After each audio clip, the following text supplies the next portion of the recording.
To order the Tuesday, July 29th, 2014 Abington School Building Committee meeting. First order of business is the approval of the June 3rd and then July 8th, 2014 School Building Committee meeting minutes. Give everybody an opportunity to look those over.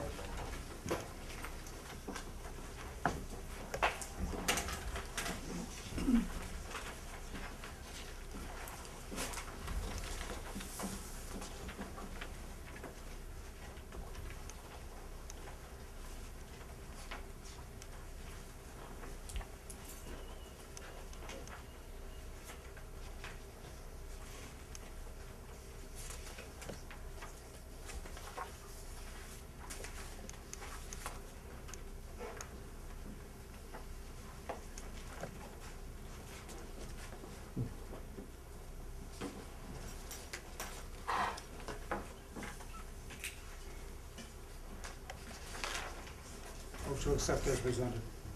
Do I have a second? All those in favor? Aye. Opposed? Hearing none. The minutes of June 3rd, 2014 are approved as presented.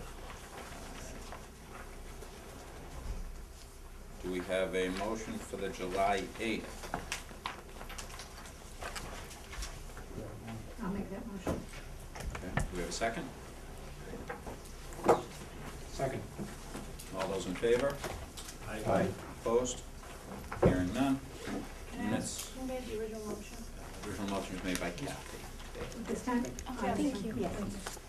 Seconded by Mr. Drew. Yep, I heard that. The July 8th, 2014 minutes are approved. We're going to move into schematic design. Scott has some, I think, exciting updates to give us in regards to balanced budgets. Prior to moving into schematic design, just want to recognize and thank the Board of Selectmen for being here this evening. They do have another meeting that'll be taking place at 6:30 regarding the proposed legislation for Southfield. So they will need to duck out, but we do thank them for being in attendance. Scott, I'll turn it over to you to review the schematic design.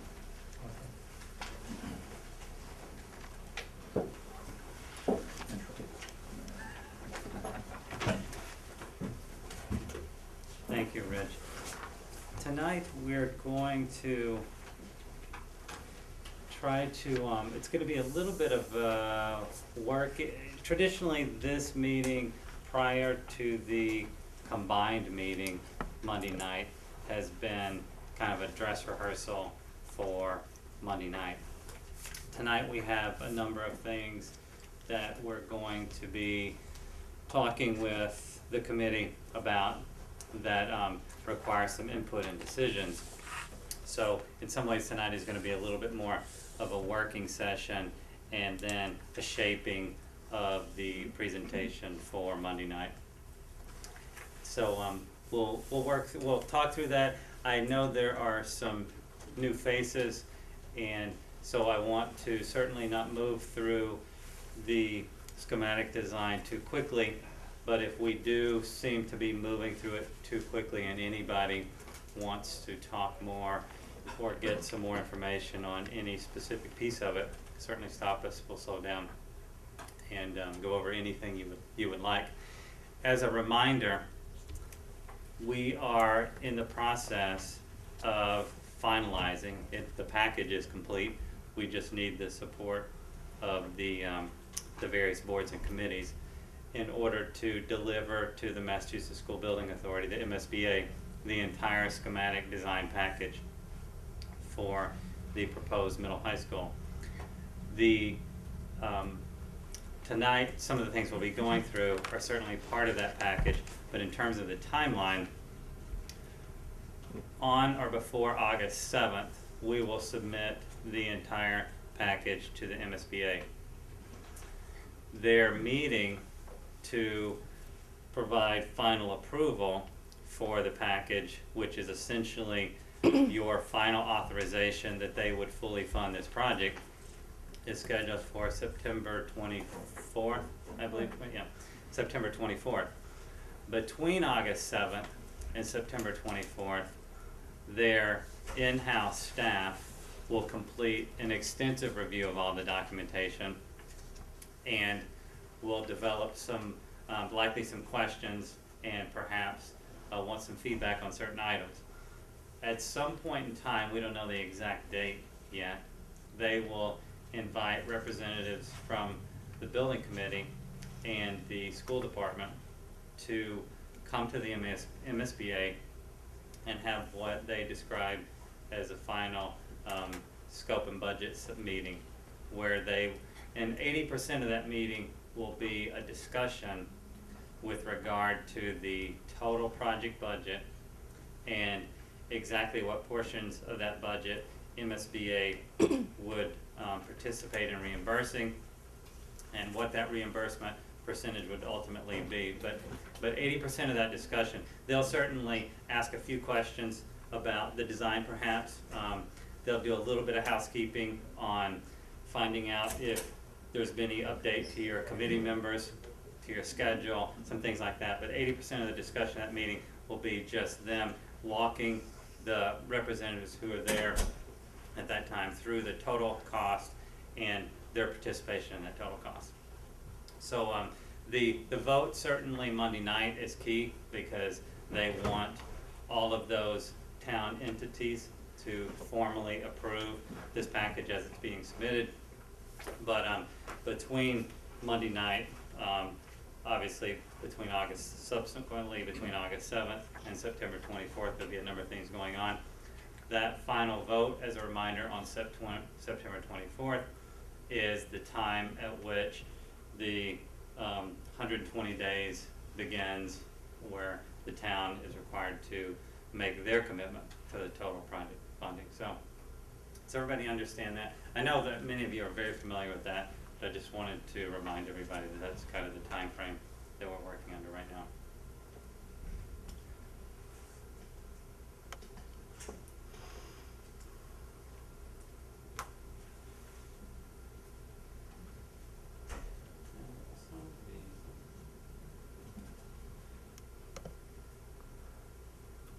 There you go.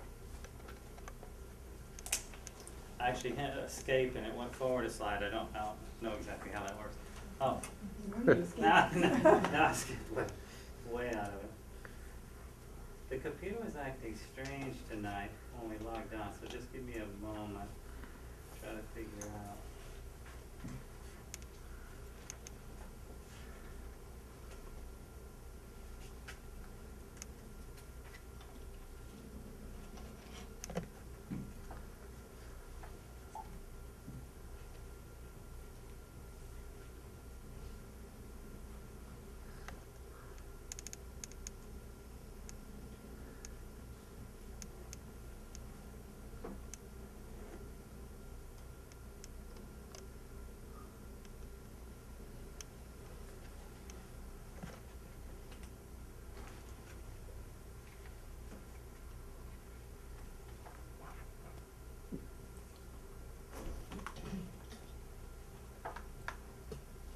Site plan for the project with the, and nothing would have changed with this site plan since the last time the full building committee saw it. As a reminder, the high school, oh my gosh, now I'm having pointer issues tonight. Tonight's a disaster so far. Yeah, I think I did just fine, Scott.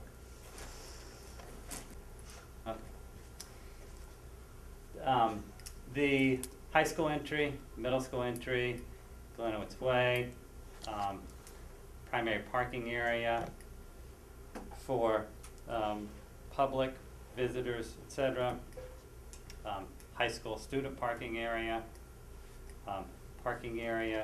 for pre-K and the other functions and staff around the back of the school. Middle school parking area, middle school drop-off area, high school entry, also on the high school side. The primary front entries for bus drop-off, again, the separated high school entry, middle school entry. The front field multipurpose, playfield here, multipurpose. The two multipurpose playfields in the rear, and I'm gonna talk about these just a little bit, because when we look at the cost for the project, you'll see that the artificial turf, we've talked about the fact that the building committee is committed to proposing artificial turf, synthetic turf on these two playfields for a variety of different reasons that we've discussed in the past. The MSBA requires us to separate the cost of that synthetic turf because it's something that they do not participate in terms of reimbursement. And so they've asked us to separate the cost.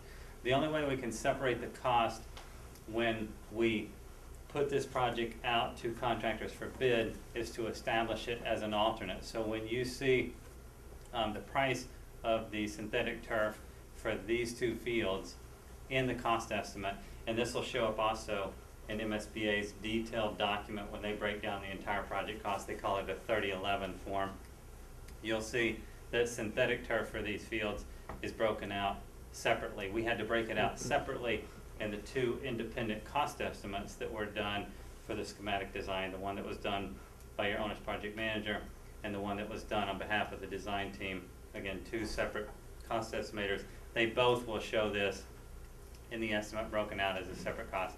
We established it as, and it is within your total project budget. It's just an alternate, and an alternate is a confusing word, but it's really an alternate because that's the only legal means in Massachusetts under public bidding laws to get a separate price for something is to identify it as an alternate. So when we talk about it as an alternate, it doesn't mean that it may or may not be in the project. It is in the total project budget, and it is intended to be part of the project, but you'll see it broken out separately that way for that reason. The other piece associated with this area of the fields that you'll see identified as an alternate is the lighting for these fields. We've talked about the fact that in order to take advantage of the potential playtime associated with synthetic turf, that those fields would be lighted. And so that, again, being another item that the MSBA does not provide reimbursement for, they want to see that identified as an alternate. So both in the cost estimates and in the MSBA's 3011 summary of the total project budget, you'll see that identified as alternate number 2. There are a couple of things, and while we're on the site plan, I want to talk about 2 other things as well that are really kind of options for the building committee to consider.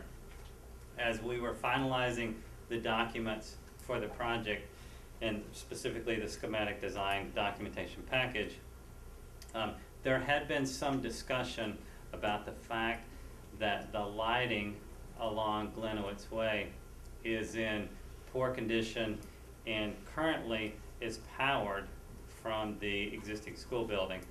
So something will have to take place to either put that on town power or to retie it to new feeds through the new building. Whatever the case, right now we've suggested, because that would be considered an off-site improvement by the MSBA, they would want that work, whatever it may be, whether it's new lighting, new feeds, tying to town power, etc. They would want that to be part of an alternate. So when we talk about the cost of the project tonight and we look at the total project budget, you'll see that we've provided in there the possibility that the building committee might want us to design into the project, even though again it's considered an off-site improvement, improvements to the lighting along Glenowitz Way. If you want that to be included, it doesn't, and this gets a little bit confusing, so, and it's one of the first times we've had the cost discussion as part of this, so please ask questions. Because it's an alternate, it does not fit, because we've never necessarily talked about it as being part of the project. It does not fit into the total project budget, but the MSBA will allow you to take an item like that and include it in your bid document package under the idea that if you happened to get competitive bids and your project came in under budget, you would fund that kind of project, the Glenowitz Way lighting. And we'll talk about that more in a little bit. I just wanted to explain what it was. So one of the things that we're asking for input on tonight is whether the committee would be interested in including that as an alternate, not included in the total project budget, but only executed if you got very good bid pricing and you ended up being well below budget on the cost of the building itself. Something to be considered. The other item that we have identified for possible consideration by the committee is there has been quite a bit of discussion surrounding the fact that this field area would need some form of concession and storage building associated with it. That could be done by boosters, it could be done through fundraising, it can be done in a lot of different ways. A number of the projects that we've been involved with in the past have also included that piece as an alternate under the assumption, and I'm talking about the physical building itself, under the assumption that if you did happen to get very competitive bids and the project came in way under budget, you could also exercise the opportunity to add something like that to the project. If the committee has no interest, certainly we'll just take those off the table, but as we were finalizing the budget with Mary, your owner's project manager, it came to mind that those are two things that have come up that would be easy to identify as alternates should you wish, again, to execute them if you were well under budget. There was a time when MSBA would not allow that, but they've recently adjusted their position, very recently adjusted their position, that they will allow a committee, a building committee, a town, to include items that they might want to add to the project, but that aren't funded within the total project budget and would only be funded, again, if you came in well under budget and had additional funds available. So, I'll answer, before we move past just that little conversation on it, any questions associated with what that would be or how the alternates would work? Or We recently had a question submitted through the website regarding drainage and the wetness behind the school. yeah. Just for kind of the general public and the community, can I, in like 2 minutes or less, can you just touch on that? Absolutely, yeah. There, just as Rich mentions, there have been a number of questions, and they're not new questions. Certainly this building committee raised them very early on in the process with regard to the fact that the existing fields across here in a rain event remain wet for a long period of time. And then certainly there are wetlands and there's an intermittent stream that wraps around the outside of the property that appears to be man-made at some point in time in the past as a means for capturing a little bit of extra water. The primary reason that there is water on the fields is because the fields are currently very poorly drained, meaning there's no slope across the field whatsoever. You can see that, well, they don't show up quite well enough on here, but there's very little slope. Ideally, you have a pretty significant amount, I mean, most people think of fields as flat. Ideally, you have a pretty significant amount of slope to a field so that the water can shed off of it. There's really nowhere to go if your only assumption is that it all gets absorbed into the soil. It will get absorbed into the soil, but not as quickly, nearly as quickly as it would if you shed off. And the fact that we're relatively close to the wetlands here means the water table, although not right at the surface, is high enough that the water that you intend to soak into the soil, if you will, doesn't have the ability to perk into the soil as quickly as it would, for example, if you have a very low water table. A third thing that's working against you is there's really no site drainage for the entire site except for some limited drainage associated with parking. So there are many things that would change as part of a newly proposed build-out that would completely eliminate that problem. One is the fact that all of this area that you see back in here is being elevated to a much higher height. It was originally excavated so that the material from here could be placed up here around the current building. So it was lowered as part of the original construction. It will be brought back up so that it's well above the current elevations, particularly the area around the building here will be up significantly. Even the area of the fields will be up a couple of feet higher. In addition to that, the fields will be sloped correctly so that they shed the water off of them very quickly. In addition to that, there would be a complete stormwater management system for the entire site, which means anywhere on the site, whether it's a field, a roadway, a parking lot, the rain off of the tennis courts, all of that has to be captured as per Massachusetts general law and recharged into the ground at a low enough level that it can go right into sandy, free draining soils. So all that water that would just sort of sit on the site now without any stormwater management system gets put into an underground drainage system, gets recharged back into the soil, and doesn't shed off the site anymore. In addition to that, we'll have a gray water collection system on the entire roof of this building that collects all the rainwater and utilizes it in the toilets and urinals in a way that reduces the overall water use for the building, but also limits the amount of stormwater that would be going out onto the site and have to be captured by that system. So, Thank you. yeah. Everybody's familiar? Any other features of the site that anybody think would be important to highlight? It is the same site plan essentially that we reviewed on a number of occasions, but I know that you're all very tuned in to the public and some of the things that people are saying out there and asking about. So if there's anything that you feel would be important based on the feedback that you heard or questions that you've been asked that we should highlight, can certainly do so. Sean? Can you just review quickly the traffic flow of high school people versus middle school people? Yes, absolutely. That's a good one. The reason the site is separated the way it is, and I mentioned high school parking right here, high school student parking right here. There's a specific reason for that, and that is this is the high school entry, but it's intended such that the high school students will come in, park in this parking area, and then depart out of the high school exit, such that they're never coming all the way around the building and they're never over on the middle school side interfering with middle school drop-off or middle school circulation. So the high school student parking lot is located here for this reason. This entire area is also set up so that the intention is somebody coming in, high school visitor obviously just parks in the parking lot, comes into the front of the building.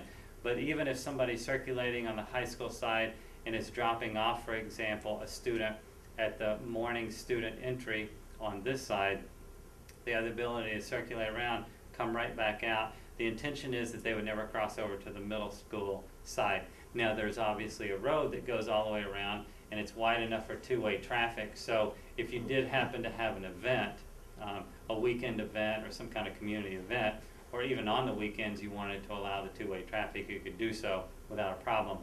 But the enforcement on a daily basis when the school is occupied is to keep high school traffic on this side, middle school traffic on this side, because on the middle school side, also the opportunity to come up, drop off, go out, and not interfere with the actual circle for the middle school is right here. So you come up, you can drop off, you can come around, go back, and come back out, again, without going over to the high school side.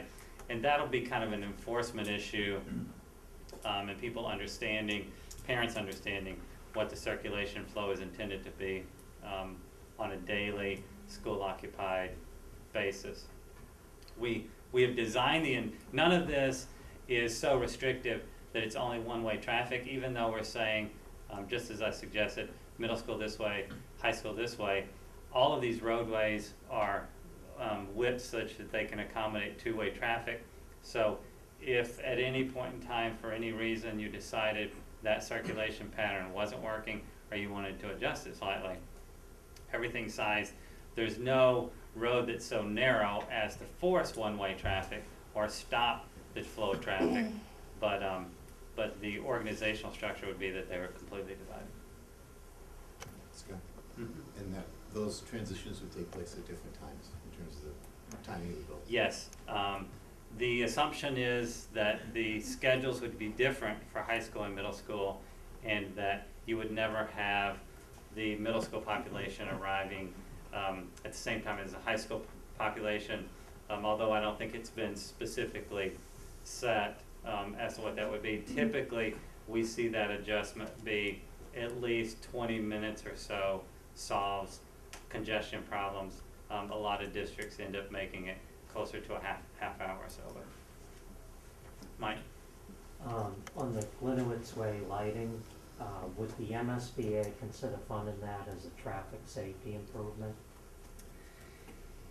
They might consider funding it for a section, and we could certainly talk to them about, I mean, I think your best strategy with them would be to argue that this portion of Glenowitz Way particularly is 75% school traffic, and it's not all that different than a driveway that might enter a school and be on school property. I think that regardless of how good an idea and how much it might be certainly an improvement in safety, once you kind of leave the boundaries of the school proper, and I think you might be able to get them to extend that boundary over this line again and make an argument on this roadway. I'm not saying you'd be successful, but you might be able to legitimately make that. But they've certainly had many districts argue that roadways that left the site or intersections beyond the site had safety issues that they should participate in. And as a result of not being able to distinguish priorities or which ones to get involved in and which ones they shouldn't get involved in, their standard policy has been just to not get involved. Do they have the same opinion on the school project that might have traffic signals and road work? Yes. Yeah, and Mike, I would add to that they have typically not supported the cost for reimbursement on even the school warning zone lights. You know, those solar lights that sometimes you'll see on the first main road to a school. We've had prior project experience where those costs were not reimbursed because they were off the primary school site. And so even though they're a very important traffic component for school facilities, this was particularly an elementary school, they did not support that reimbursement. Then I guess my other question would be, if they're not gonna fund it, would it be more appropriate to have it as an ad alternate or include it in the bid and have it as a deduct alternate? Because they are, because they're going to want to see your synthetic turf as an ad alternate, and because you would want the lighting associated with that to be an ad alternate, we would have to make any alternate at that point an ad alternate, because you can't have both.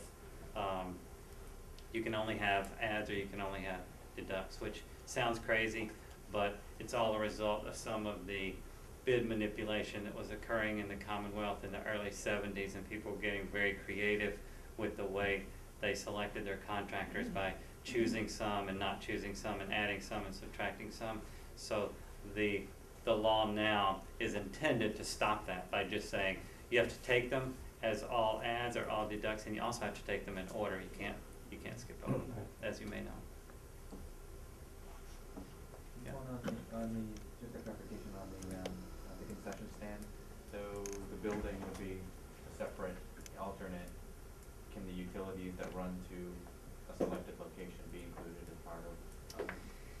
Our assumption all along has been that the utilities associated with it would be part of the base construction contract, and we plan to include that. There might be a point in time when the MSBA says, what exactly is this? Is it only serving a concession stand? We wanna take a little bit of money back, you know, sometimes that happens, sometimes it doesn't. It's not, don't necessarily know what's gonna happen. So those are included, and it would just be the physical building itself. And there are, we don't even have a building designed, as you know.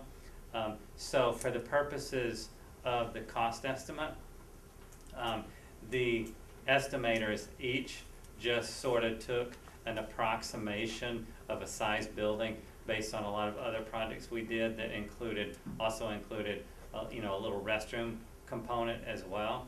So, you know, it may ultimately not be the exact building. The thing that the committee would need to make a decision on before we submit the schematic design is not how big or small or, you know, what is included in that, what is not. It would just be the maneuver to let MSBA know that you may, during the design process, go ahead and include some concession building of some kind in your bid documents and get a price on it as part of the bid. Because, like I said, we haven't designed anything yet. It would just be showing on your total project budget sheet, your 3011, which is the MSBA's form for delineating all the costs associated with the project, that you may in the future want to exercise your right to do that. Yeah, Mike? On the alternate for the lighting of the field, similar to that, would feeders or conduit be supplied to that area in anticipation of that alternate? The way it's set up now, because MSBA has been pretty specific about this, the feeders, conduits, lighting, everything is in the alternate price. So, Mhm. external restrooms, for the tennis courts and for the fields, are they in the building? Yes, they are. Good question. That's another good thing to highlight. At this point, approximately this point on this facade of the building, there is the ability to come into, directly from outside, into a restroom area and utilize that. It would be a locked door that, you know, you would control the access to and determine who you were going to give access to on the weekend or after school hours. But we've designed into the floor plan, and we'll see it in the floor plan in just a minute. We've designed into the floor plan the ability to provide that access to a restroom facility on this side of the building.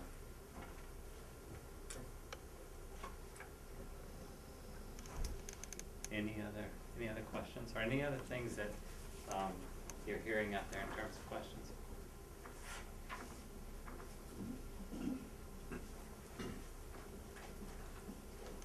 It's just a delayed response. It's not a no response, and you can't get too antsy. That's what happened before. The overall first floor plan, while we're here, I'm just going to point out that this is that toilet, and what happens is there's a second pair of doors right here that stops you from going any further into the building. So if you wanted to open up these doors on the weekend or after hours and allow people to come into male and female toilets, there's a male toilet, a female toilet, and utilize those without going any further in the building, that's the way this vestibule is set up at this entry point right here. The middle school side of the building, the high school side of the building, the separated entries, high school entry with the administrative control and observation, and we've talked in detail about this space and how that control takes place, and we did an amazing redesign of both of these areas as a result of the building committee feedback, as you may recall. I'm not sure if we looked at that, as a building committee looked at that floor plan since we redesigned it? I can't recall. But just to highlight, you may recall it was the building committee's idea to turn this counter so that everybody who's working behind the counter was directly observing the window area and the entry area, and always had sort of face to the people. Does everybody remember? It came from you guys. It was a great idea. Okay. Kathy will take some credit. And we did that on both sides. And those kinds of things, just as a reminder, I mean, this is schematic design. When we, assuming that the town elects to move forward with this project, we'll be coming back and revisiting all of those kinds of spaces in detail. But I think that on this project, the MSBA would agree that you have developed the design much further than schematic design, and it allows them to make a very detailed evaluation of your proposed building. And it also allows for a very detailed cost estimate from both the owner's project manager's estimator and the independent cost estimator that worked as a consultant to us, to come up with what the MSBA wants is ultimately a very reliable proposed cost for the project. The academic classrooms and clusters around a central area with project-based learning labs in the middle. Just as a reminder, there is really a separation where there is a 5-6 school and a 7-8 school, with the 5-6 on one floor and the 7-8 on another floor. The shared core facilities, middle school gymnasium, high school gymnasium, the auditorium shared by community use, the community use component of the building all grouped up in this area so that that can be separated from the remainder of the building for after hours, and we spent a lot of time designing the service areas and how those work together, the band and chorus, how that works together, the locker rooms for the middle school and the high school separated on their distinct sides of the building. All those components that we've continued to talk about are inherent in the floor plan. The pre-K area and its separation over here with its separate entry points both here and here, and its separate drop-off area too, I should have mentioned on the site. But I think it's a floor plan that everybody's familiar with. If there are areas that anybody thinks we should highlight as part of a review of the floor plan, can certainly touch on them, or if there are any questions, any recent feedback or questions that you're getting from the community that we should address. Can you just mention the website that, for people who can't really see this, they can get on the website? They can. All of this information has been posted routinely as it's updated to the website, which is ASBC. ASBC.us.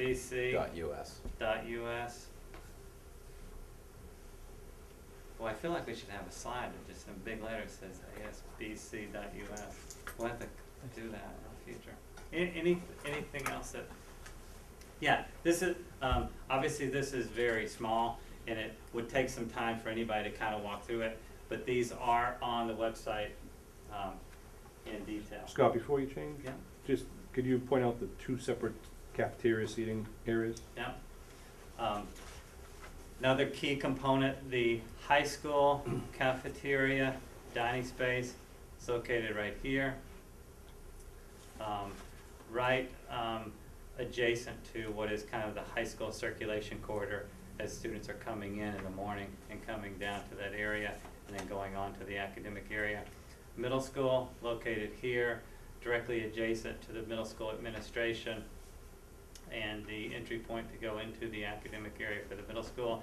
Kitchen is organized so that it has service directly out to the middle school side, and then on the other side directly out to the high school side. As you may recall, one of the many advantages of a co-located middle and high school is that very expensive spaces like the kitchen can be shared in some capacity by the two schools, and you only have to build one kitchen.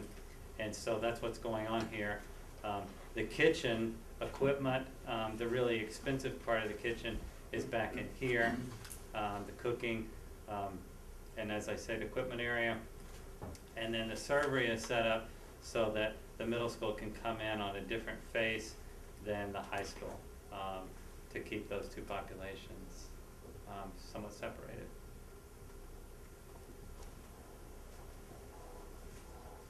Anything else?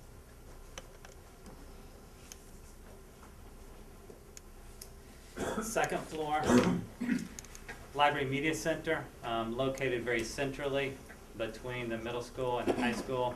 Library Media Center, as you may recall, is set up so that it does have a high school area and a middle school area that allows students the ability to kind of be in their own area, but it is one large contiguous space because we also want to provide opportunities for them to share resources without duplicating resources. Another way that a co-located school saves a significant amount of cost. And so a lot of time went into the detail of how that Library Media Center is laid out. A lot of discussions with this building committee talking about that. And again, should the town continue to want to move forward, there'll be even more discussions and more design work on that. But we think it's a very successful solution now in terms of sharing resources but keeping the populations separate. They're always under supervision in that space, so in that way it makes it a slightly different space where you need a solid physical barrier, but we think a really good design element and a big cost savings measure. Because we're on the second floor, we see the upper tier level of the auditorium. There happens to be a direct connections from the second floor to the upper tier seating, stadium style upper tier seating in the auditorium. And then at this level, you would just be up high in terms of the volume in the gym, but there's no direct connection to those upper levels of the gymnasium. And then the academic wings are going to be set up the same, middle school and high school on the second floor. We're seeing the cafeteria and for both the middle school and the high school on this second floor plan because those are two-story volumes. So from this floor level, you could look down into and see kind of the activity going on in those dining spaces below. As you're walking along this corridor, you can see down into that middle school cafeteria space. As you're walking along this corridor, you can see down into that high school cafeteria space, which has a lot of advantages. It makes for just a nice environment in general, but has a lot of supervision and observation advantages as well. Scott? Elevator, right, access, Yes, they're all over, and they have moved a couple of times. There's the best way to see it is in the first floor plan, probably.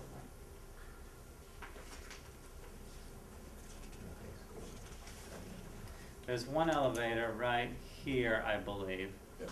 And then there's another elevator that services the auditorium that's floated around a little bit. It's right here, it's right I there. think it's right there, yeah. And then stairs as well going up too. Yeah, I mean, the primary circulation would, within the schools, the middle school and the high school would be here. You know, we got primary circulation going up, we got circulation stair towers on the ends in both those locations. Would you have an elevator in the middle school area also? No. We don't have an elevator pulled over to that middle school area for a handful of reasons. First is we don't typically see, we could have probably gotten away with a single elevator in this building. We added the second one at the auditorium for community ease of getting up to the second floor level there. We could have replicated obviously another elevator here. It's not required. And as we go back to the buildings that we have designed, both middle school and high school, and we continually hear about how infrequently the elevators are utilized and how they're always utilized under supervision with a key, it felt to us like an elevator fairly close to the central part of the school where somebody would always be supervised going up or down probably meant that we didn't have to duplicate them there. So there's just the one elevator fairly close to the central core, and it's not buried within the academic wing. again, it's right off of the central core area, was probably sufficient. So right now, the design includes those two. Many of the schools that we visited throughout the South Shore, that their elevators are actually locked down. And then if you have a student that, you know, is on crutches or something like that, they'd be issued a key card to use during, you know, the period of time that they needed access to the elevator. But most of the schools we visited, they're not used, you know, by the general public day to day. They're provided a key card on a as-needed basis. The building has the ability in that large portion in the middle there to be locked off, so the weekend, if there's an event in the community space for the auditorium, the academic area is not accessible to the public, so there's a need to have an elevator on that side for those times when the building's locked off.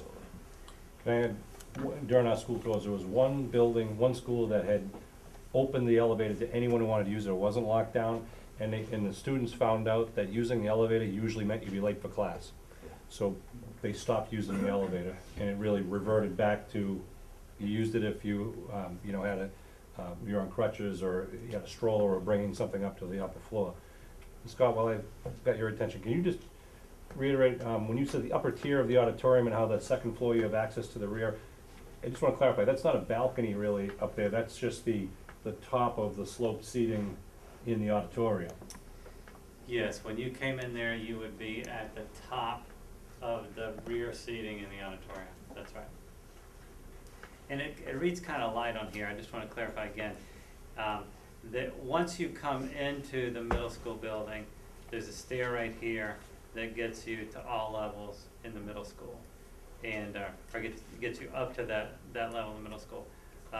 And then in the high school, this is the stair, and then there's the in stairs as well. And then can you just highlight where the community space will be separated from the educational facility? Yeah, the way we've got it set up now, and again, during design, this may change, it often does, but we've got, for example, a set of doors right here now, a set of doors right here, so that if you had somebody coming in for auditorium use, they would be able to circulate around the auditorium, through the lobby, use of these toilets that you see right here. You know, if you wanted to, use of the gymnasium, but could not get into the academic wing.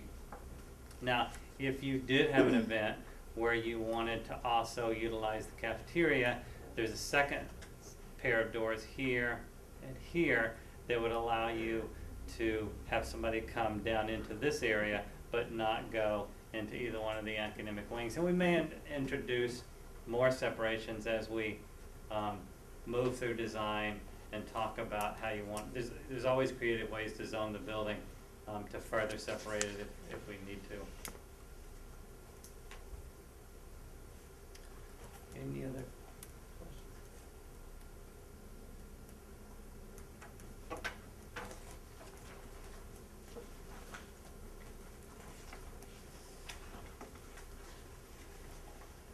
This looks darker on the screen, on the big screen, it does on the small one. This is obviously an overall bird's eye view of the building.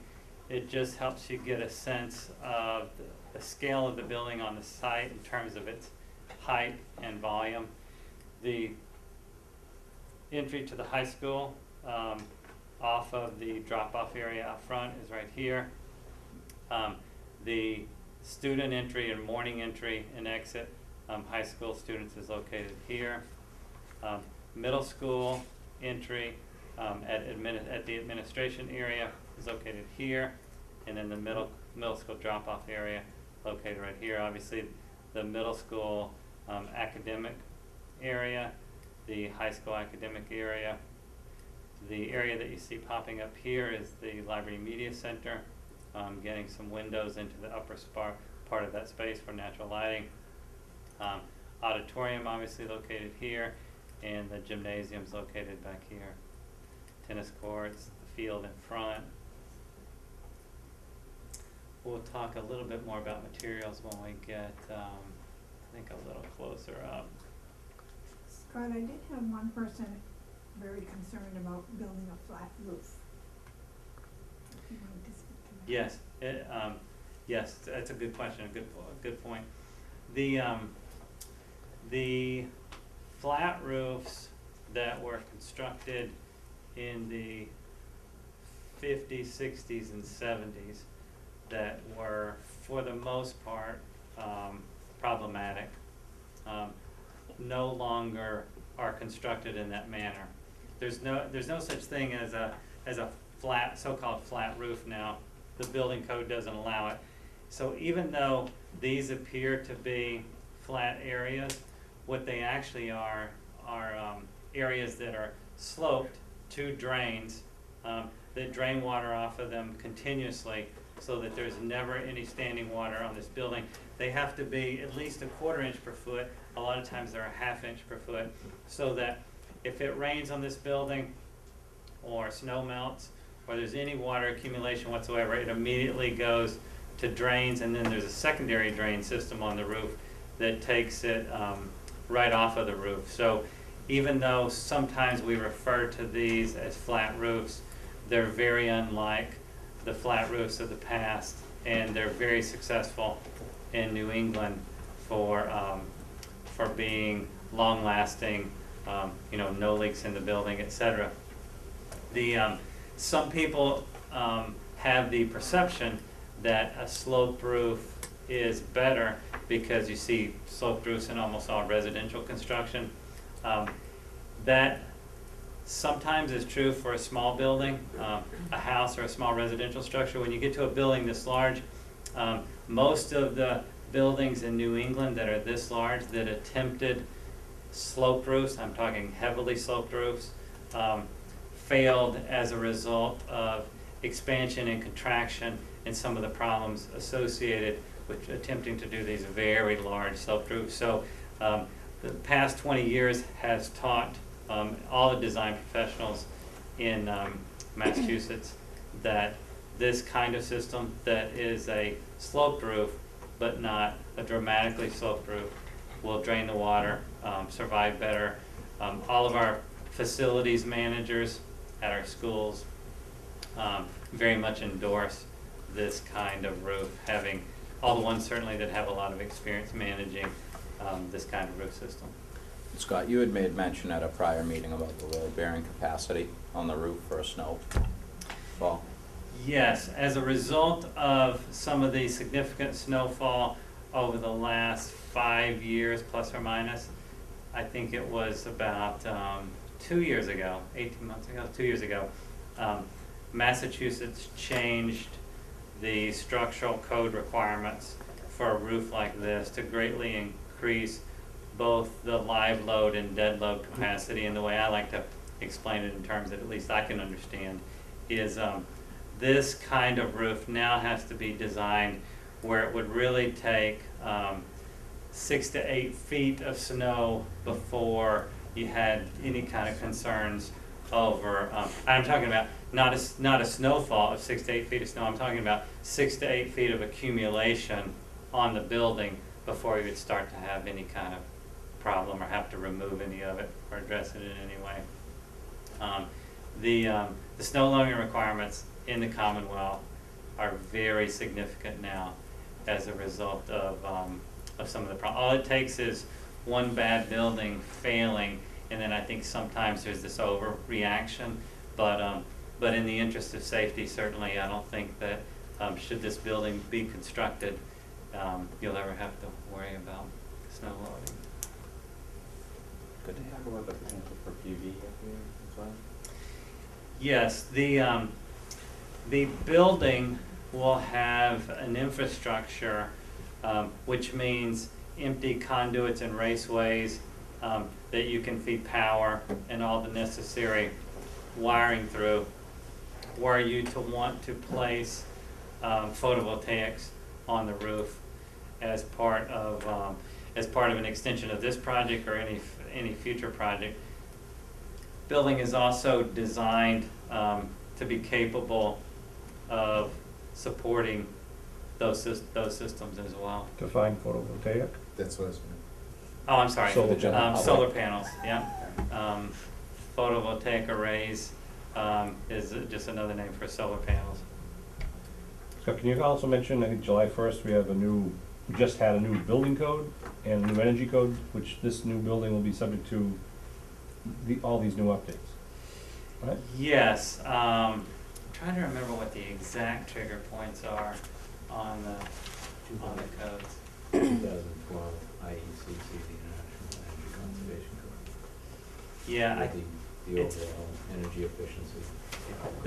the confusing part is, it's not a new code, but it's the Massachusetts adoption of a code that was recently completely revamped that would be in place now. So the bottom line is, yes, all of the newest, both energy code and building code and electrical code, codes would apply to the design of this new building. We could get into grace periods and all those kind of things, but we generally avoid that, and just if we know something's coming along, we just go ahead and design to it.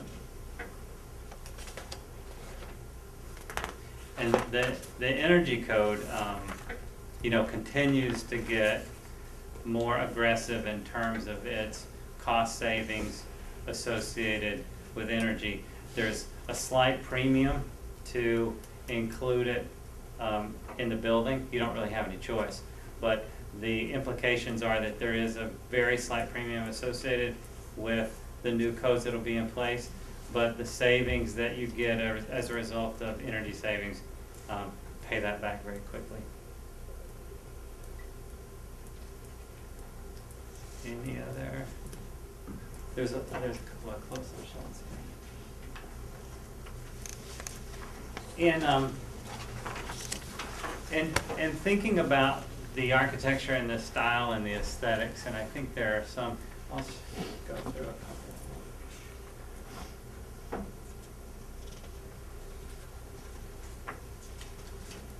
As you may recall, when we introduced the slides that depicted the proposed building exterior, we talked about the fact that we wanted, the committee wanted, as well as we wanted, the middle high school building to blend with the other town facilities as kind of one large campus, and certainly have a lot of characteristics in common with the recent buildings, that town hall, that have been built in this area. So it doesn't look like, oh, they did that building in 2016, and they did the town hall building in 2006. We didn't want there to be this dating of buildings, and as long as you utilize a kind of a New England traditional palette of materials, red brick, precast concrete pieces, you can achieve that. We wanted it to certainly have its own style and characteristics and be distinguishable and not attempt to mimic the other buildings, but ultimately with the slight hipped roofs and a few little sloping gabled roofs and the introduction of the traditional palette of brick, concrete, masonry, we feel like we've done it, and at the same time provided a design style which is very much, a 21st century modern educational facility. This happens to be the primary entry points along the front of the building anyway for the high school and the middle school. The area that you see up high there is the extension of the middle school dining space. It's right next to the middle school administration space. Anywhere that you see the light filtering devices, these are all just sunshades. They're not decorative.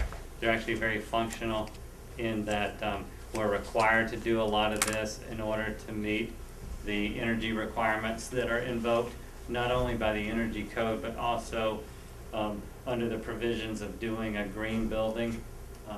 This will be proposed as a LEED silver, possibly even a LEED gold building. And LEED is focused on, environmentally conscious architecture and design. You, as part of this project, will receive additional reimbursement from the MSBA for doing a LEED silver building, as you may recall. And so it's advisable because the cost that is associated with making it a LEED building more than gets paid back in the additional reimbursement in the form of a couple of $1 million in the case of this project, roughly, that the MSBA will assist you in paying for. Scott, can you review the discussion we had about the cost savings, the cost effectiveness of maximizing daylighting, but also minimizing the actual window glass size? The whole discussion we had about that? Yeah, we did a number of things on the exterior. One is, and it's better, the academic classroom wing is a better example. But one of the things that we pointed out, and this looks distorted on the screen as if it's much taller than it is. But we pointed out that there'll be some standardization of the window sizes on the building in order to make certain that you don't, in the event that you're replacing windows or individual panes of glass over time, that there aren't a lot of different sizes of them. So even though you see different size areas, they're made up of modules of very similar sized pieces of glass, if you will. And then we also are doing, not that it's necessarily exactly what you're asking, but in order to save cost associated with the windows, in many instances, we're using standard windows that you insert into an opening in lieu of doing large custom frames where you insert the glass into them. So by using standard window modules and inserting individual windows into the areas, there's a significant amount of savings associated with that. And even though there was a time that windows were not, particularly in the 70s during the energy crisis, when windows were not considered a good thing, with the technology that's available now with glass and glazing and the insulating characteristics of glass, windows have become something that we're actually required to put into the building in large quantities because the windows themselves are incredibly efficient in keeping the heat out in the summertime, keeping the heat in during the winter time, and all along reducing the amount of artificial lighting that you have to use in a classroom. And so all the classrooms will be equipped with daylight sensing devices and daylight dimming devices so that as the natural daylight coming from the windows increases, the lights dim down and adjust themselves to keep a constant level in the classroom. But on a really bright day, you'll have the lights closest to the window completely out, and as you move across the classroom, they'll be continually adjusting themselves until you get furthest away from the window, where obviously they would be on in full force. But it's a fascinating technology that's become very reasonably priced that, again, is part of being energy conscious about the use of the building. Any other questions? I have a quick question. I'm assuming that there's backup power in case of an emergency of power outages with all the electrical equipment in there? There is. There's a 750 kW emergency generator that powers emergency services for the building. It's not of a capacity that would allow you to operate the entire building, for example, fully on emergency power, but it is of a capacity that allows us to put some primary heating systems, kitchen equipment, kitchen refrigeration and freezers, and the kinds of things, hallways, corridors, restrooms, the kinds of things on emergency power that you might utilize if you were using this as a shelter during an emergency. And then enough power so that at any point in time, if you lost power, the building wouldn't be dark. There wouldn't be any space in the building, it would be dark. Even a classroom would still have a couple of light fixtures on. It's a great point and a great question, because currently Abington doesn't have that capacity with our existing I was facility. actually thinking of a tornado over there, and sometimes we get hurricanes, and if it really was a big disaster, we need something. The way the building will be set up is so that the kitchen services, or some form of the kitchen services, particularly refrigeration, freezers, all of the food storage equipment, and then enough of the kitchen serving equipment so that you could serve meals out of that location if you wanted to.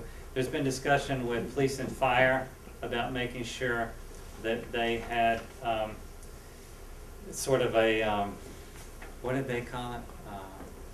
What was the term they used? Control, control command center. Yeah, was it command center? But essentially, a space that they can come to, and there are actually several spaces in the building in the event of an emergency that they could come to and have complete access to all the building systems, all the building technology, all the building security devices, all the communication devices.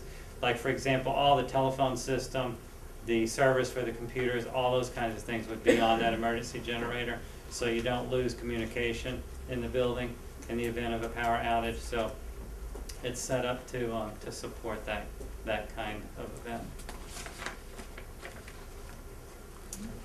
Any other questions?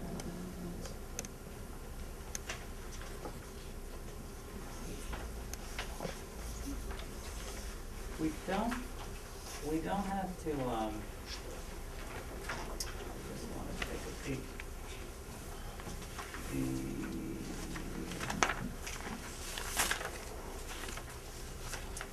Mary, do you want to just talk to the 3011? There are two different detailed cost estimates. I don't know, 60, 70, 80 pages. I don't remember how long they are. We're going to go through every detail tonight. We have the summaries of those, but the bottom line is that both cost estimates, and this never happens. We're very, very close together, and then after some very limited reconciliation discussion among the two cost estimators, on tens of millions of dollars, they literally ended up within, I don't remember, $50,000 of each other, which also never happens. Even the MSBA doesn't expect that to happen. They're completely fine with there being, a 3 to 5% variation on the cost estimates, but we didn't have anything like that. It was very small compared to that. And so both of the cost estimates demonstrated that our construction cost for the building, which has to fit into a total project cost that includes other components of the project, was right on what it needed to be after some discussions and some reconciliation. And I don't know if, Mary, you want to touch on any of that piece of it, or if we just want to go right into what that meant in terms of the 3011 and the total project budget. No, the specifics I wouldn't get into. If anyone has any questions, we can certainly answer them for you. But I would like to point out that moving forward, the process we've just finished was to have two independent cost estimators review the scope of the project, all the design documents, which goes beyond just the drawings you're seeing tonight. It's a lot of reports about site assessments and hazardous materials, et cetera. They did come within an extremely close dollar value to each other. But from this point on, as part of MSBA's regulations, once the estimates are reconciled, then the designer's estimate is the estimate that we move forward with. So as we move forward in the project budget documents, you will always see the PM&C estimates being carried through. And the reason that is done is because MSBA wants you to use the final designer's estimate, and the OPM's estimate is really to make sure that they're pricing the same scope and they have some kind of checks and balances. We can make the OPM's estimate available to you, but as we move forward, this is what you'll see, and this is what we use for the total project budgets. And At this point in time, like if you, and certainly the cost estimate is available to any committee member who would like to take a look at it in detail. Some of you may have particular expertise. I know, for example, that Mike obviously has particular site expertise, and may want to take a look at what some of the assumptions are. They're only based on a schematic design at this point in time, so they wouldn't have the level of detail that they would should the project move forward and we continue to develop the design documents to be more of a construction document package. But certainly that information is available if anybody would like to look at any piece of it in detail. We have to go through every single line item along with your owner's project manager in both cost estimates to feel comfortable that they accurately reflect the proposed design and that the quantities are right, the unit prices are right. But the good news is we never bog the committee down in that kind of line item discussion. PM&C, by the way, is the cost estimator. They have a nice graphic right here along the left that did our cost estimate for the designer and will be the company that moves forward with us, just as Mary described, and does the subsequent estimates.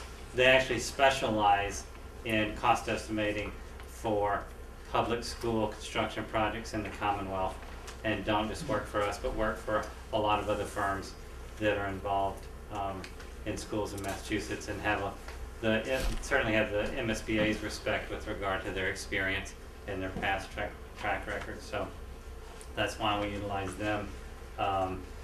Your owner's project manager, Mary, certainly utilized an equally qualified cost estimator that we're very familiar with. Ken Tarbell is the owner of the company, also does the estimating himself, and did a nice job with that estimate.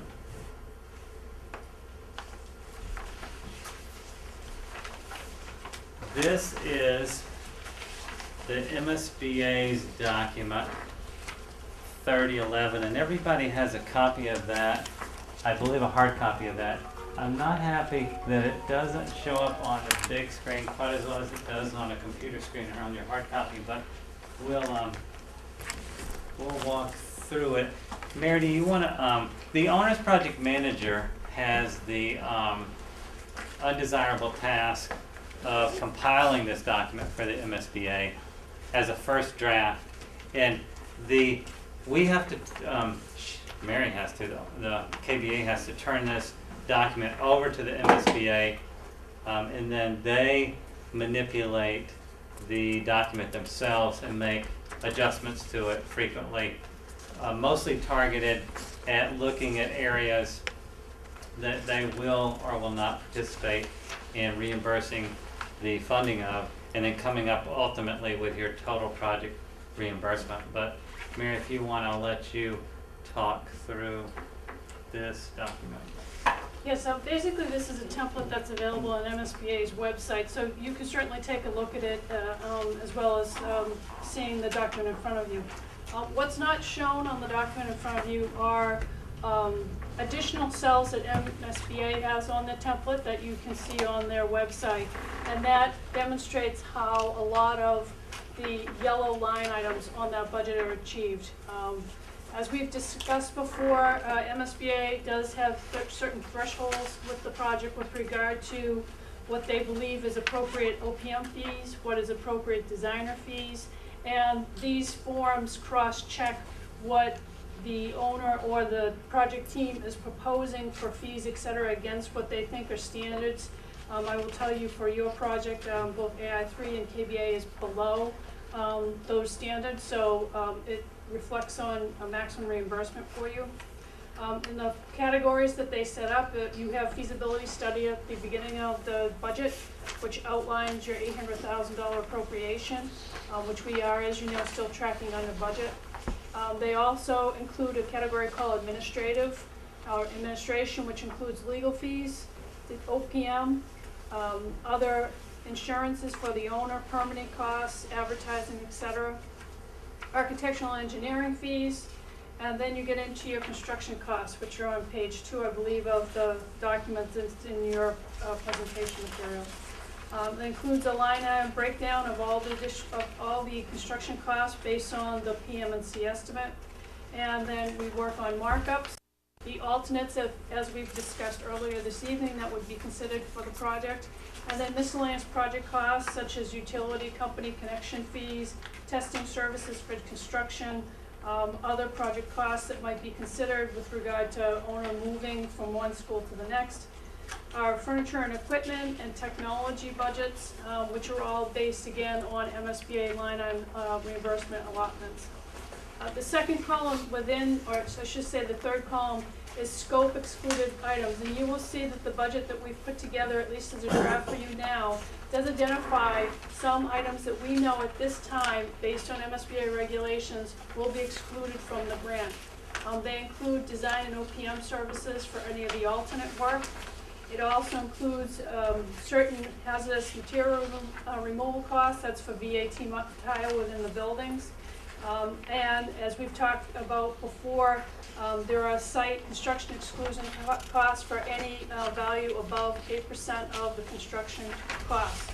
So we've tried to carry those through with the markups based on MSBA's template, and it identifies at the bottom what we see presently as excluded or ineligible costs for the project based on the scope that's being proposed.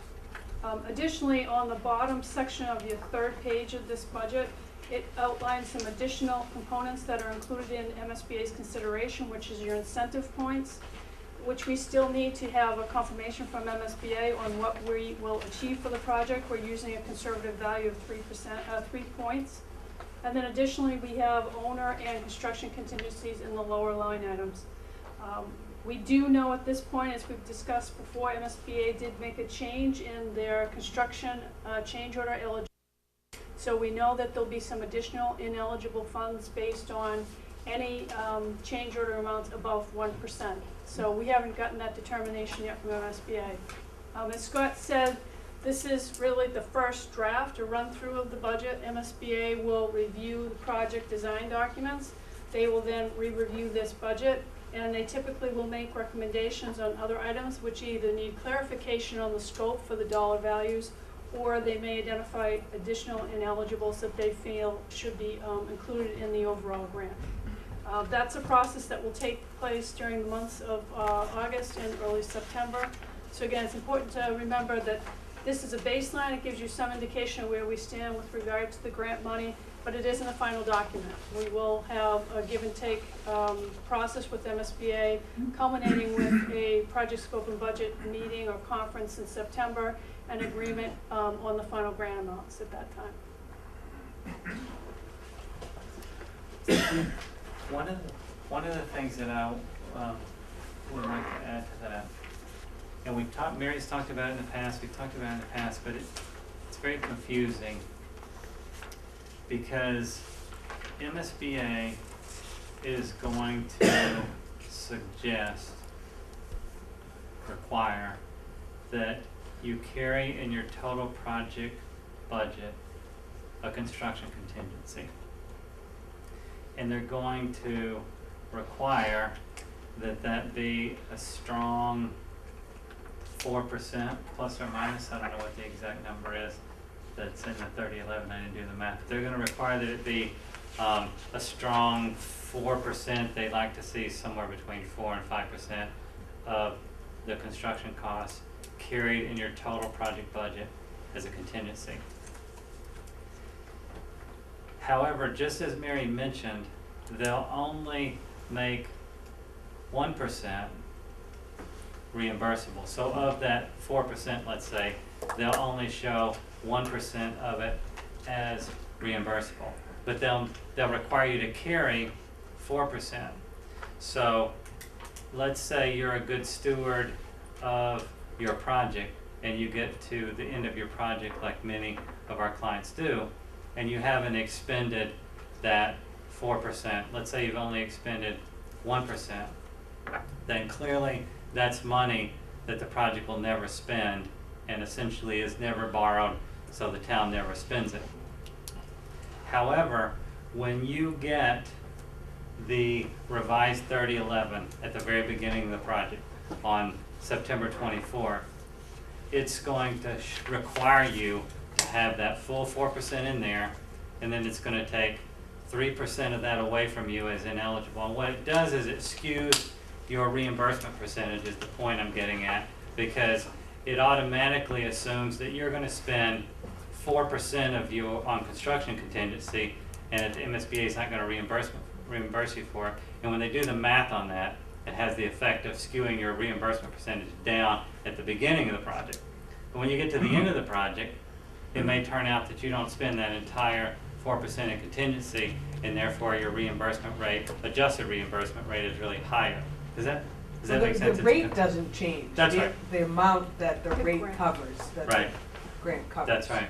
And, but it has the net result early on in the project, if somebody just looks at the 3011 and doesn't know what MSBA is requiring you to do with that, it has the net result of looking like they're paying for less percentage-wise than they may ultimately end up paying for.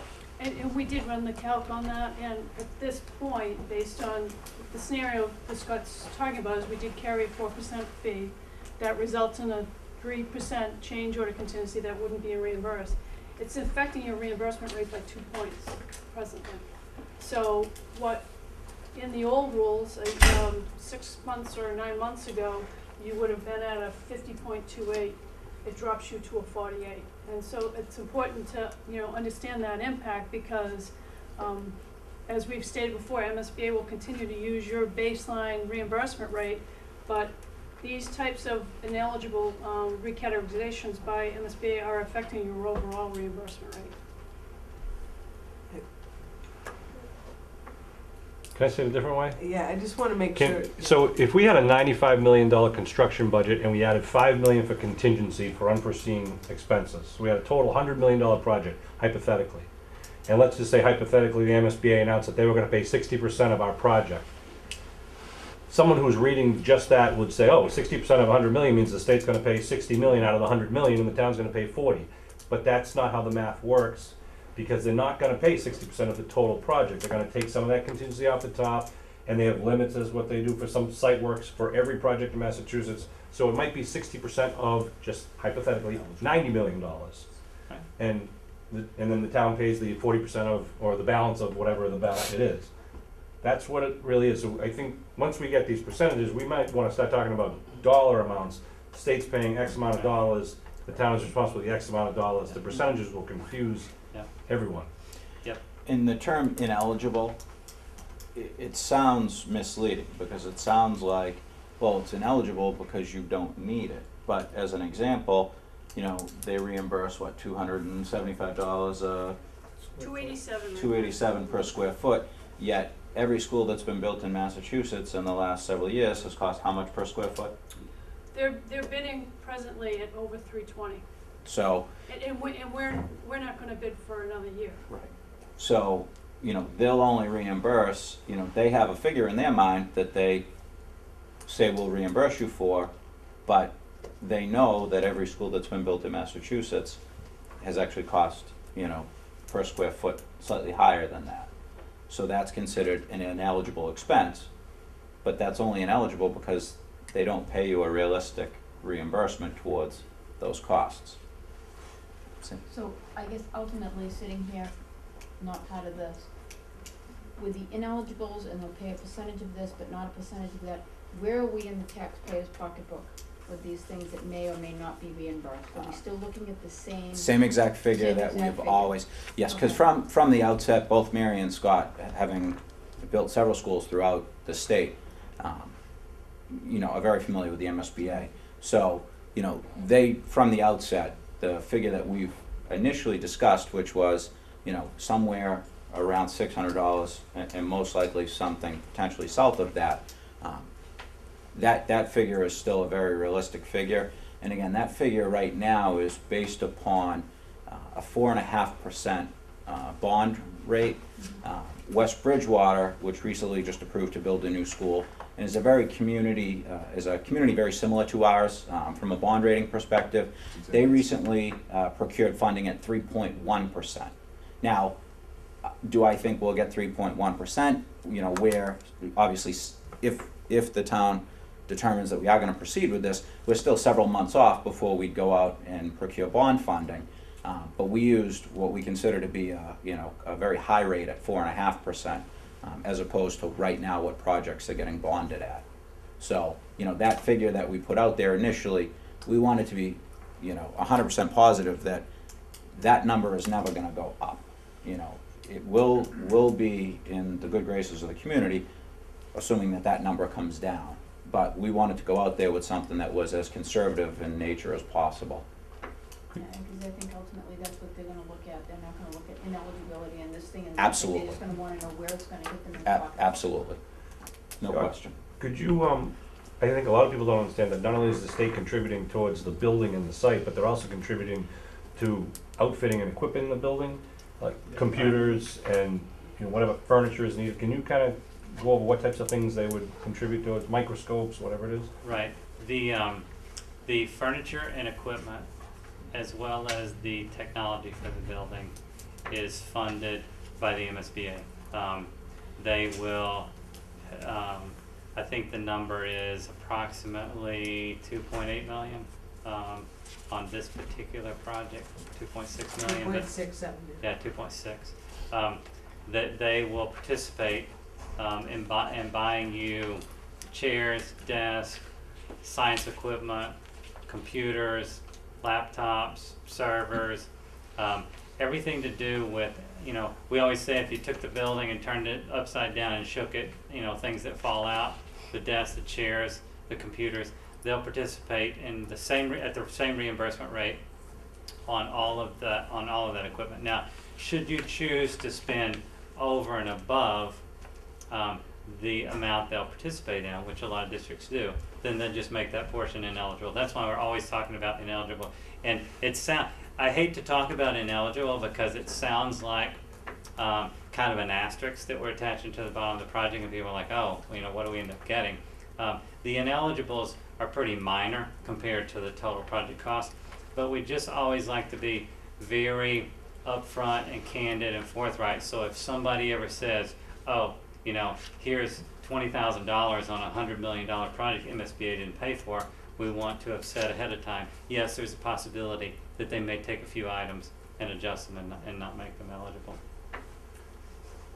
So in sum, for everyone who's watching this later, our total project budget is still 96 million, which is what it was last year. We've stayed to that budget in 96.4. Yeah. 96.4 million, and two different cost estimators have confirmed that.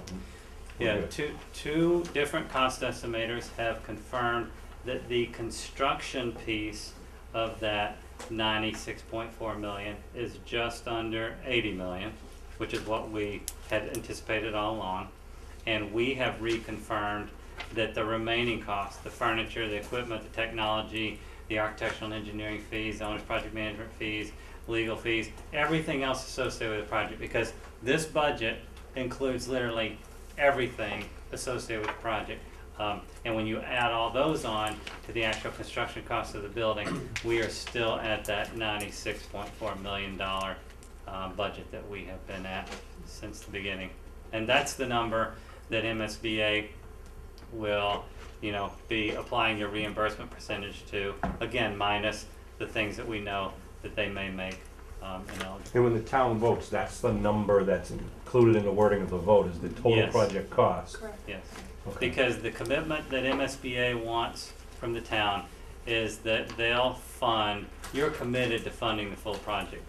And then they come in and with their project scope and budget guarantee that if you'll fund and approve the full value of the project, they're gonna provide you their reimbursement on their portion of it. I think you've talked a lot about the eligible costs. I think it's also important for people to realize that's not above and beyond the 96.4, that those ineligible costs to the town are included in that 96.4, so that's the ceiling, 96.4 million. And the reason the MSBA puts you through this rigorous process that the building committee has been going through for over a year now, with all the different steps and all the different submittals and all the different documentation, all the different cost estimates, is they want to make sure when they get to the point that you are right now, as your partner, they want to make sure that enough work has been done that they're going to lock you into that 96.4 million, and all the evidence is there to demonstrate that the project will never exceed that cost.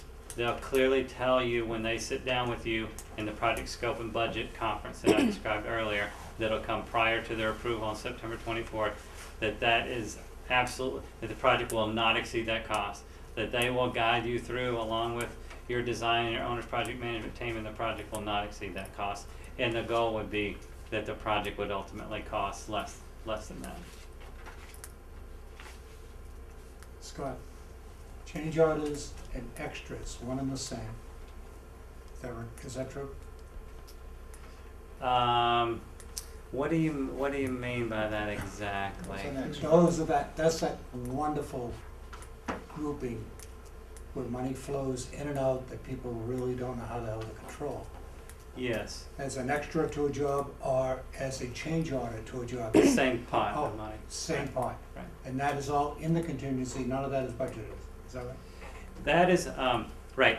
There's a budget to cover any kind of unforeseen, any change orders, any things ultimately that, certainly the MSBA, in their experience over the last 10 years, has seen projects where the town gets into a project and something comes up that makes really good sense to have in the project that maybe wasn't thought of before. And that's the whole reason they require you in your total project budget to carry both an owner's contingency and a construction contingency, because they want to make certain that if any of those items come up, inevitably on a $100 million project, there are going to be things that come up. They want to make certain that you have money in your $96.4 million budget to cover those kinds of things when they come up. And that's what we were saying earlier. They'll require you to have 4% to cover anything that may come up in construction. And that ends up being, several $1 million on a project this magnitude. Ideally, you wouldn't utilize that. I don't even remember a time when we had a project that went to 4% on change orders, for example. Most of ours float around the 1%, 1.5% level. So you may have money in that 96.4 million that you never borrowed, never spend, etc. But they want you to make sure you have those kinds of things covered in your budget, so that, again, that 96.4 absolutely does not ever go up. Thank you.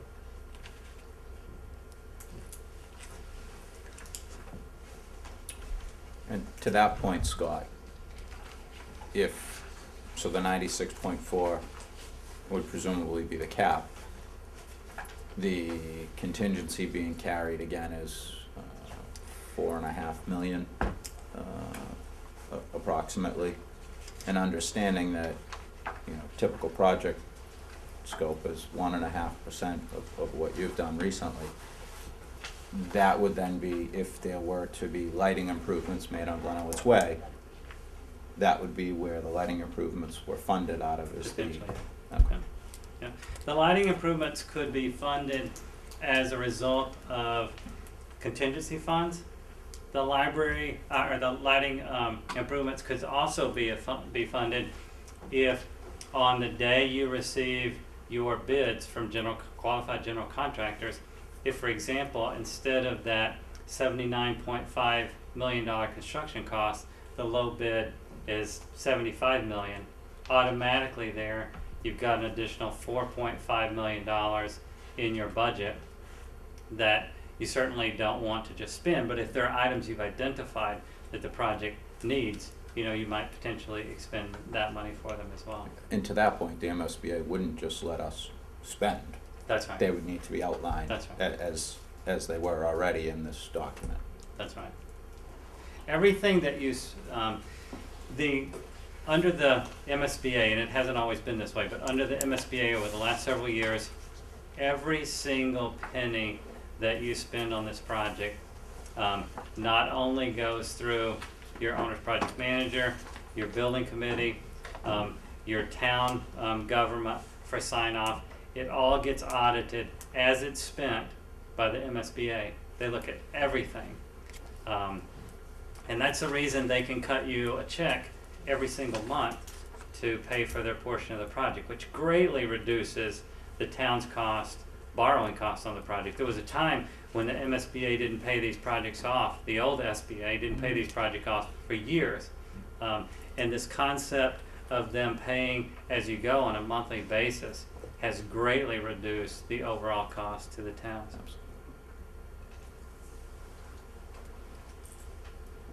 Any other? Don, included in this, I see it in the PMC, but not necessarily clearly in the other one, but it looks like, you know, there's escalation in here as well based on this particular estimate versus when it actually goes out to bid. That's right. That's also built into this number. Yeah. In the cost estimate itself that is determining the construction cost of the building, the assumption is built in that between right now's prices and the time this project would actually be bid, even though it wouldn't be that terribly far away should the town decide to move forward. There's some escalation in there to make sure that's covered. When do we estimate to go out to bid? It would be next summer if the town approved it this fall? It would be next fall. Yeah, next fall. There's also built into those cost estimates something you'll see called a design and pricing contingency. For example, they're saying that this early phase of schematic design, there's not enough documentation there to be able to identify every single thing.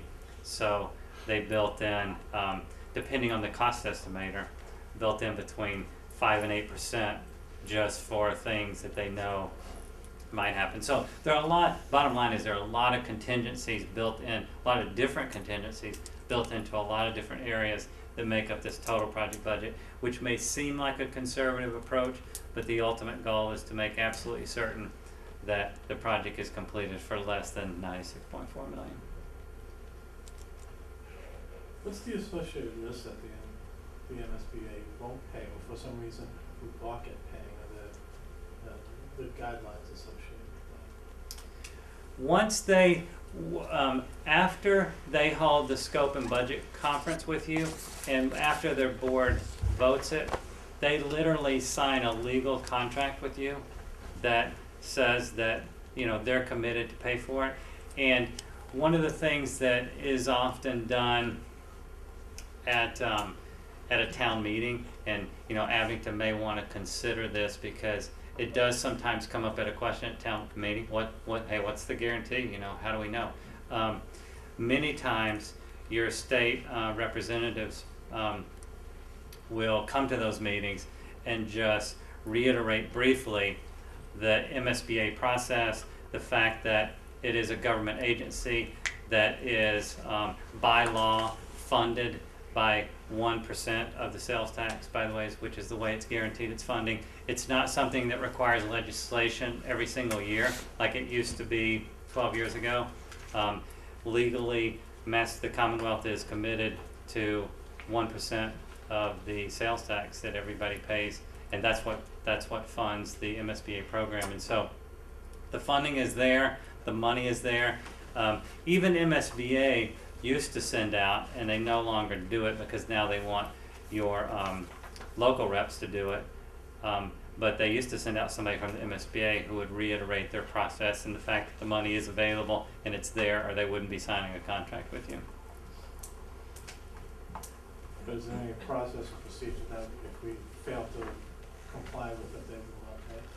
They will tell you certainly that they reserve their rights should you, go rogue on them, that that they reserve their rights to not pay. They haven't defaulted on any project so far, and I think before, there might be a situation where they suggest that they're going to pay for, $90,000 worth of some item, and ultimately they pay for 88. You know, they always keep the door open if they believe you expended something that they hadn't approved or that was ineligible somehow.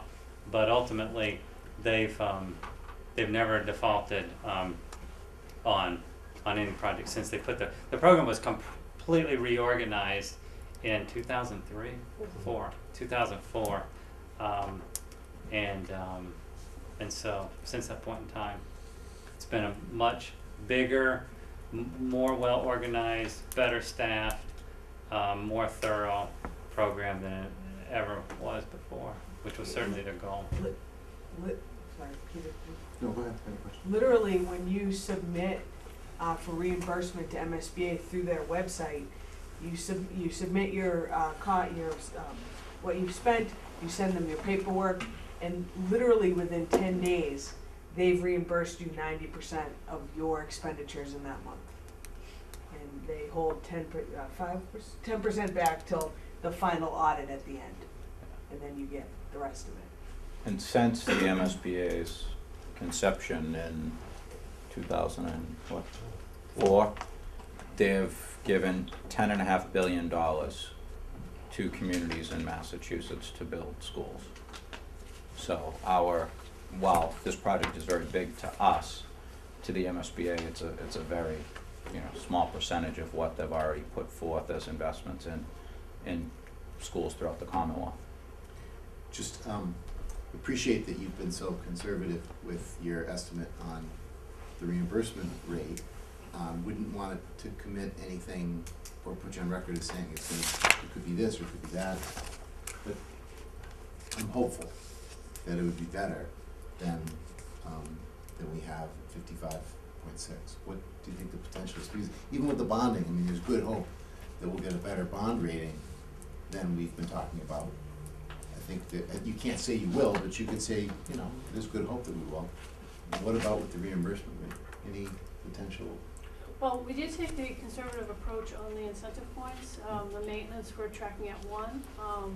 There's the opportunity to get up to 2, but it's one of the areas where we would prefer to be on the conservative side. Yep. And await the next 4 to 6 weeks of discussions with MSBA to get the final number. If there's a town in the Commonwealth that has a better maintenance record than we do, I'd like to see it. So hopefully we get another one. And I think that the bond rate is a huge one because towns that have seen the rate vary by as much as a point, which you could potentially be in that scenario, ultimately it's millions of dollars in savings on the borrowing cost. So, every project that we've been involved with the MSBA, since they've sort of reorganized in 2004, it's interesting because we go through this phase with the towns when they're building their budgets and they're building in all the contingencies, and then every single one of them has resulted in significantly less expenditures of money. And towns like Plymouth, for example, significantly less expenditure than their original projected budget, and at the same time they added, an artificial turf baseball field, an artificial turf softball field, an artificial turf soccer field. The list kind of goes on, and still significantly under. So I think that the process that MSBA has come up with for, making sure that you're conservative in your assumptions, so that if you want to be a town that ultimately comes in well under that number, everything's in place to make sure that happens. And it's important for us to take a conservative approach because in construction, there are so many factors which can affect us. Not just things that, are subsurface or unseen to the naked eye with regard to designing, but, as we've all lived through in the last, 70 years or so, raw material pricing can dramatically impact us. And what we try to do in these estimates and in our budgets is to account for those what-ifs. What if petroleum prices go up? That significantly affects these projects because we use so many petroleum-based products in roofs and waterproofing and membranes on the outside of the building. So we try to make sure that if we bid this a year from now or we're constructing a year and a half to 2 years from now, we're trying to account for those what-ifs and not leave the town in a position where now you've gotta help us out, or we didn't account for these things. So, I mean, we're optimistic we'll do better than this. We've had a record of doing better, both AI3 and our office, but we also wanna make sure that we account for those what-ifs.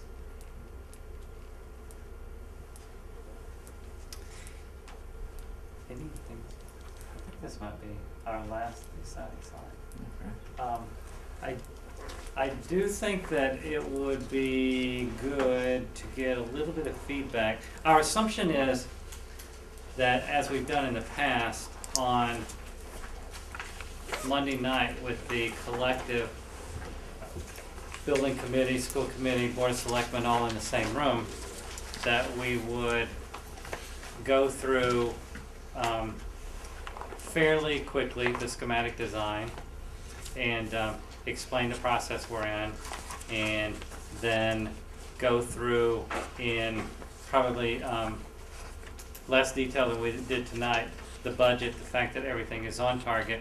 And typically our presentation to them has been something of the order of 15 to 20 minutes, so they had plenty of time to ask any questions or send us in any direction they would like to. But I guess it'd be good to get a little bit of feedback if the building committee has a consensus opinion that that's the right approach, again, for the selectmen. And then certainly we'd like the building committee to give us some input with regard to whether we want to leave those two potential items, the Glenowitz Way lighting and the potential concession / storage building on the table, at least for now, in terms of what we submit to MSBA, suggesting that you may want the option to move forward with that in the future. So does that mean we wanna keep them as ad alternates? It means that you want to let the MSBA know that at least for now, you will be keeping them as a possible ad alternate, and it would give you the option when you move beyond schematic design to have some time to discuss it and say to us, yes, include them in the construction and bid documents, or don't include them. Just because they're on the, I guess my point is, just because they're in your total project budget right now doesn't mean that you're committed to them. But if they weren't in there, it would be much more of a struggle to get MSBA to allow you to put those into your bid documents after this schematic submission. And how committed do you need to be to the order of those at this point? No. Yeah. So if we could certainly switch the order anytime prior to finalizing the bid documents. So if the committee were to feel that we want to leave the lighting improvements as well as the potential concession in place, number one, those would only come to fruition if our cost estimates came in under budget. And then even if they did come in under budget, we're still not committed to proceed with one or both of those. The committee would then further need to make a determination at that point. That's right. And that would only be if it were to come in under budget. That's right. There'd be several decision points. Tonight would just be leaving it in play for the MSBA to see as part of your schematic design spill. Subsequent to that, this committee would have to take a vote to authorize us to put them into the bid documents and actually design them, because they're not currently part of the base design. The synthetic turf fields are, and the lighting for the fields are. Glenowitz Way and the concession stand are not. So the committee would have to take a vote to authorize us to put them into the design sometime subsequent to now. We'd have to put them into the design. On bid day, you would have to decide whether you were going to take them or not, and you'd have no obligation to take them even if you were under bid and had plenty of money to pay for them. So several decision points there. We also need to consider the final order of those as well, because you cannot skip over. Right. I think morally, we've talked about the concession stand with a lot of the residents about you know, we're essentially gonna be ripping down the concession stand that some volunteer donations erected, and we wanted to try to provide for the opportunity to at least provide for a pad with with the utilities, if not a building itself. And for that reason, I'd like to see that as number 3 and the site lighting linen as number 4, but I understand how the ad alternates work. I think it's only a responsible thing to do for us to include all 4 of these ad alternates in there in the project, and all of those, I think, are legitimate improvements for the benefit of the town long-term, if the funds are available after the actual project bid comes in. One of the things I want to point out, and I said this earlier, but I don't think I've probably provided enough clarity surrounding it. We have not designed a concession building so far, so we don't know if it's, you know, the size of that screen or the size of this room. And so I just want to caution that although the committee can vote to keep it in right now, it's not designed. And the cost estimators just did an averaging of some buildings they'd seen us design in the past. So I think that depending on the cost estimator, there's probably about $300,000 in there. I don't want anybody to get the impression that this means that you're going to spend $300,000 on a concession building. Right. Because that can be misleading too.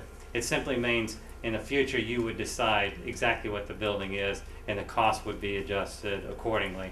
Because I just want to, these are public documents, and if they get out there and somebody says, oh, committee voted for a $300,000 concession building, that's absolutely not true.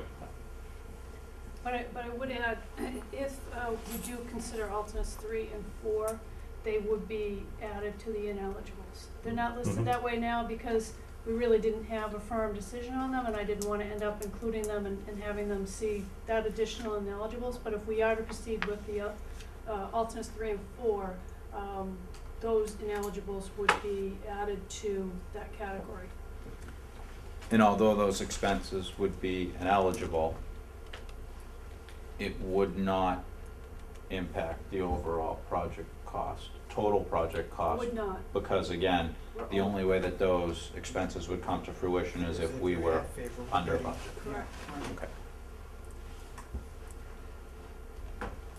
So at this point, we're truly committing to nothing other than leaving the door open for us to further evaluate potential lighting fixture improvements and replacing the concession stand that essentially was privately funded and will be tearing down. That is correct. That's the reason that ultimately it seemed like a pretty simple decision to us to put it into the 3011 form, but certainly it's the committee's decision whether you want to do that or not. Can I say, this is exactly the same procedure we used when we built this police station, when we built the town hall in Abington, and when we built the library in Abington. This is the exact same methodology and exact same funding procedure. So it's not new to those who've been involved with it before or the town officials. Right. The what about some input with regard to the presentation? 15 minutes is good. Okay. I don't think you're gonna need to spend much time on the floor plan itself. I think a general overview of separation, you know, site plan maybe, and separation of the ages and all, and summarize what the school offers as a whole. But I think they're all pretty well up to speed and been following along. Right, I agree. Yeah, they should be commended because they've been intimately involved throughout this entire process. So this isn't, you know, the first time, you know, by any stretch that they've seen any of these. Again, I would imagine it would be a high-level presentation.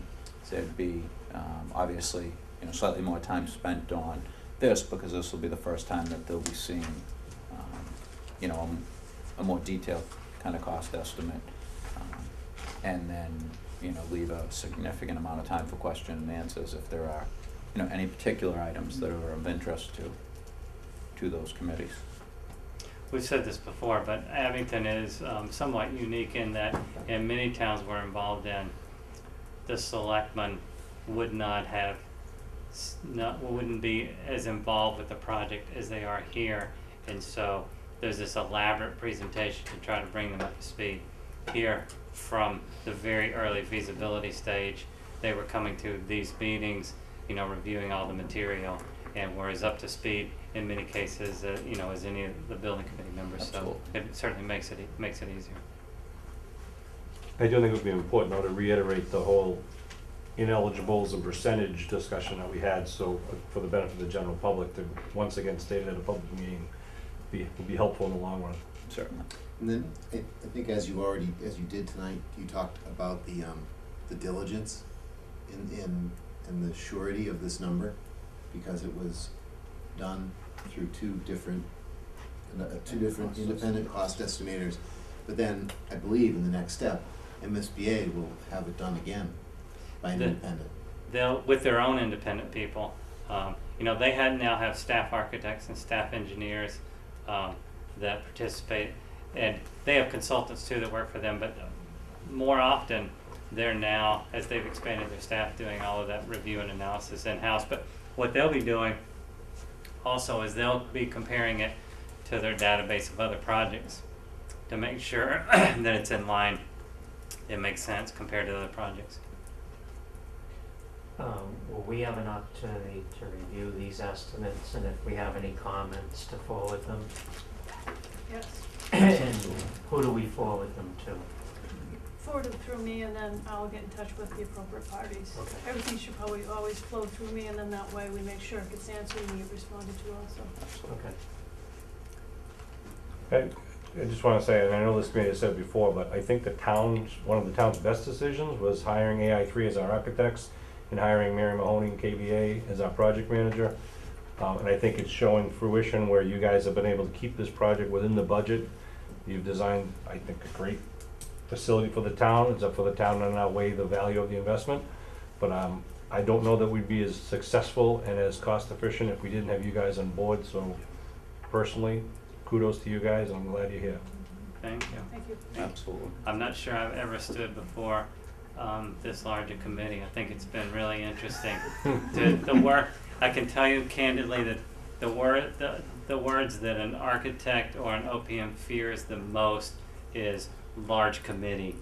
And when we first knew this one was going to be large, for a lot of different reasons, because you have a hard time getting full participation, and you've had amazing attendance, amazing participation, a working group that didn't mind getting on the ground every single week.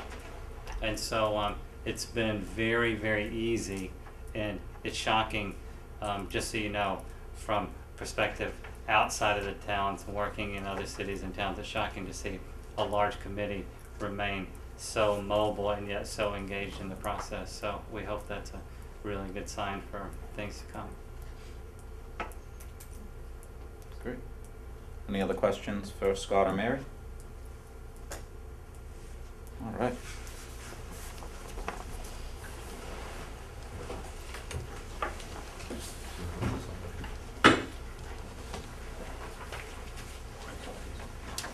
All right, last item on the agenda is general business and items not reasonably anticipated 48 hours in advance.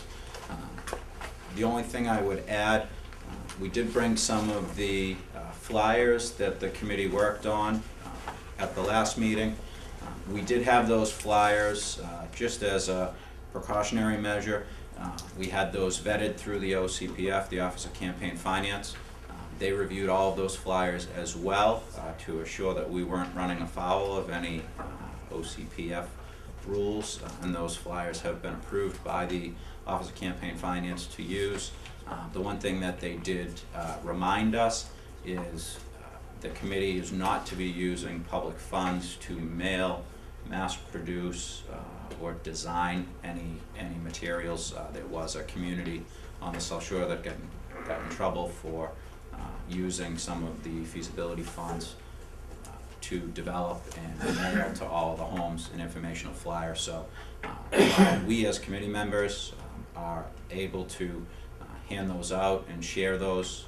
We certainly won't be doing any large-scale direct mail campaigns, as that would be frowned upon by the OCPF. But I would encourage all of you as community members to help get the facts out.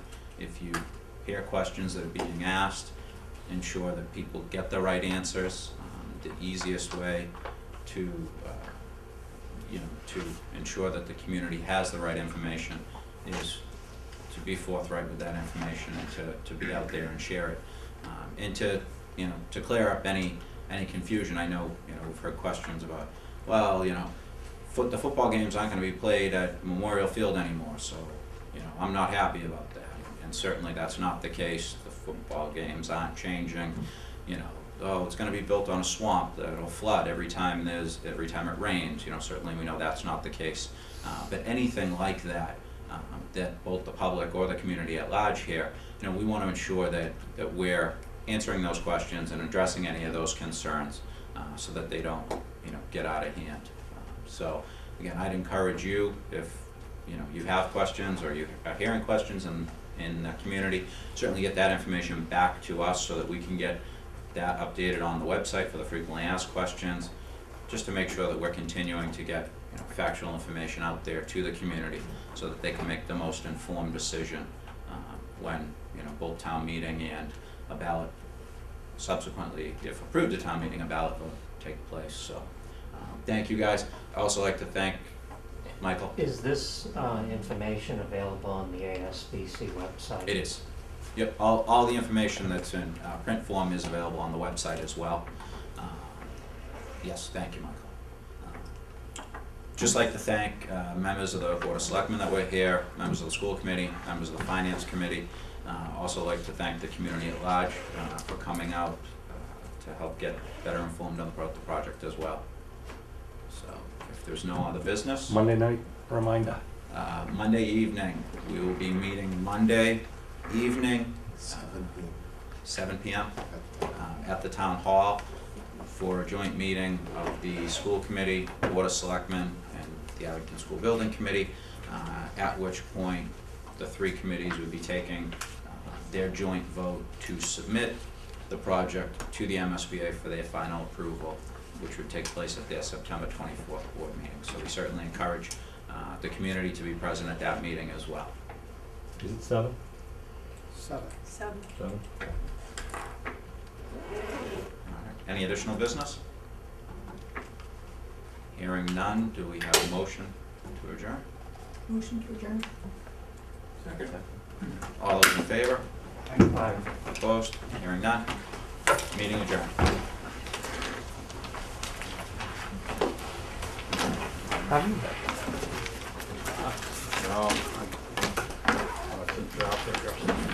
went on 2 weeks prior. How was that?